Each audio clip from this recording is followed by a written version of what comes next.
Today is March the 6th, 2017 in Linwood, Washington.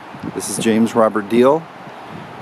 So, to give you another perspective about what we're doing here, and this is my south-facing backyard, and it's a beautiful blue sky today with clouds, mixed clouds. I'm really into gardening, and I'm also into winter gardening. I think it's easier to garden in the winter. I eat a lot of vegetables.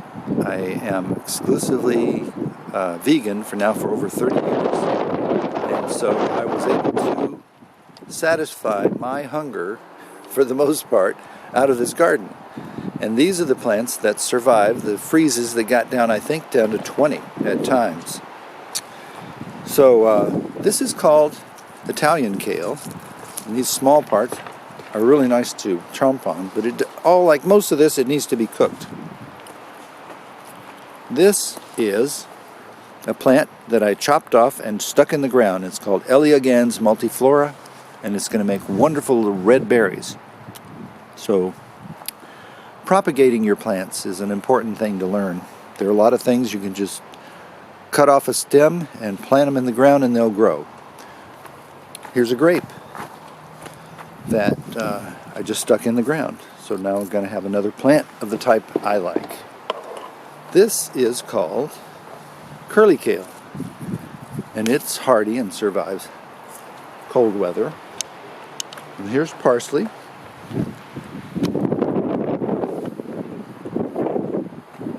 Here's turnip greens. You can see the turnip there. And more leeks and more chives. And even some mustard greens and some Swiss chard, all pretty hardy. So you can see how I severely pruned the mulberry tree. Pruned it up high so we can walk beneath it and so the sun can get through to other plants. I haven't pruned the grapes yet. They don't bud for probably another 2 to 4 weeks. This is a volunteer. It's called chickweed. During the rainy months, you should let it grow, and it's good to eat. If you develop a taste for it, it's not my favorite, but it's a legume, and it protects the soil and increases its fertility. Here's chives.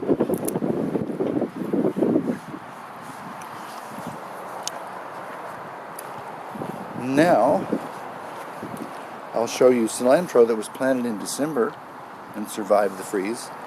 That's very unusual. And so did these lettuces.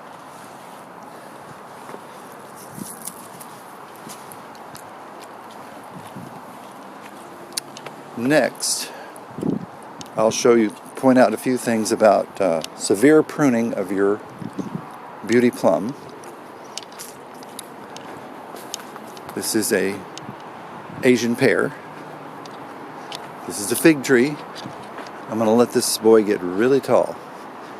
One of the things to remember about pruning these is that you got to make sure that the branches are angled up at least a 45-degree angle, or the weight of the figs will break the limbs off. This is an Italian prune plum. I'll probably prune it even more. This is a pear tree. This is a quince reaching to the sky. This is another plum tree. This is a currant. This is starts with a P. This is a Rainier cherry, and I want to let it grow. If you take a dwarf or a semi-dwarf tree and you let it grow, they'll still grow.